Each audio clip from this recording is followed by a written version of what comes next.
तो आज की सबसे बड़ी खबर आ रही है सीधे उत्तरी जापान से, जहां एक बहुत ही शक्तिशाली भूकंप ने पूरे देश को हिलाकर रख दिया है। देखिए, जापान तो प्रशांत रिंग ऑफ फायर पर है, तो वहां ऐसी घटनाएं होती रहती हैं। लेकिन जब भी धरती ऐसे कांपती है ना, तो सवाल हमेशा एक ही रहता है, इस बार इसका असर कितना बड़ा होने वाला है। चलिए देखते हैं कि इसका असर क्या है और इससे जुड़े खतरे क्या क्या हैं। 7.4 रिक्टर स्केल पर 7.4 ये कोई मामूली झटका बिल्कुल नहीं है। इस नंबर को आसान भाषा में समझना जरूरी है। देखिए, ये स्केल अजीब तरह से काम करता है। 7.4 का मतलब 6.4 से थोड़ा ज्यादा नहीं, बल्कि 10 गुना ज्यादा शक्तिशाली होता है। सोचकर देखिए, मतलब ये एक बहुत बड़ी भूकंपीय घटना है जिसमें इतनी ऊर्जा निकलती है कि इसके परिणाम बहुत गंभीर हो सकते हैं। तो सबसे पहले आइए इस भूकंप की बुनियादी जानकारी को देखते हैं। ये आखिर हुआ कहां और कैसे, क्योंकि इसका असर, जैसा कि हम देखेंगे, सिर्फ एक जगह तक ही सीमित नहीं था। इसका केंद्र यानी इसका एपिसेंटर जमीन पर नहीं था, बल्कि उत्तरी इवाते प्रांत के पास प्रशांत महासागर के अंदर था। और ये जानकारी बहुत महत्वपूर्ण है, क्योंकि जैसे ही भूकंप का केंद्र समुद्र के नीचे चला जाता है, खतरे की पूरी तस्वीर ही बदल जाती है। यहां खतरा सिर्फ जमीन के हिलने का नहीं रह जाता, और बस यहीं से स्थिति और भी ज्यादा गंभीर हो जाती है। जरा सोचिए, जब समुद्र के नीचे धरती की प्लेट्स इतनी जोर से खिसकती हैं, तो वो अपने ऊपर के पानी के एक बहुत बड़े हिस्से को धक्का देती हैं, और पानी का यही विस्थापन जन्म देता है सुनामी को। एक ऐसा खतरा जो भूकंप के ठीक बाद सबसे पहले और सबसे तेजी से आता है। अधिकारियों ने 3 मीटर यानी लगभग 10 फीट ऊंची सुनामी लहरों की चेतावनी जारी की।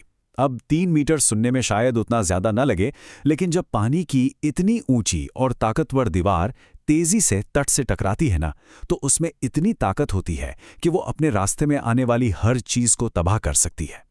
ये चेतावनी जापान की मौसम विज्ञान एजेंसी ने उत्तरी तटरेखा के लिए जारी की, और सबसे चिंता वाली बात यह थी कि पहली लहरों के फौरन तट पर पहुंचने की आशंका थी। इसका मतलब साफ था, लोगों के पास प्रतिक्रिया देने और किसी सुरक्षित जगह पर जाने के लिए बहुत ही कम वक्त था। इसी वजह से अधिकारियों ने बिल्कुल स्पष्ट और तत्काल निर्देश जारी किए। तटीय और नदी किनारे के इलाकों को फौरन खाली करने के आदेश दिए गए।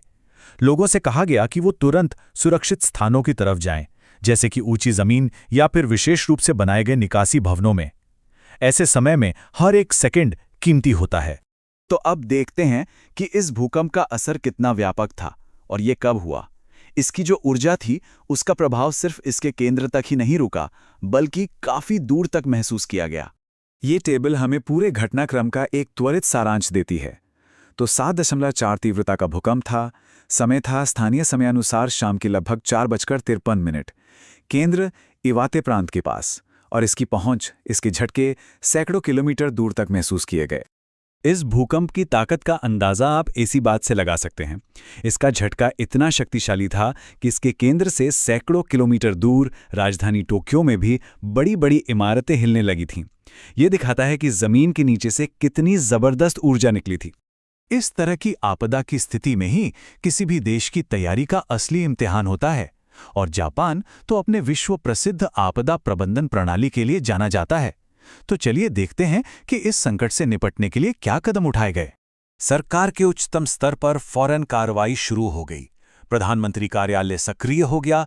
स्थिति पर नजर रखने के लिए विशेष संकट प्रबंधन दल बना दिए गए। इसका मतलब है कि एक स्थापित प्रोटोकॉल के हिसाब से स्थिति पर लगातार नजर रखी जा रही है और राहत कार्यों का प्रबंधन किया जा रहा है। और ये सब हमें इस अंतिम सवाल पर लाता है। देखिए, 2011 के उस विनाशकारी भूकंप और सुनामी के बाद से जापान ने अपनी तैयारियों को और भी मजबूत किया है।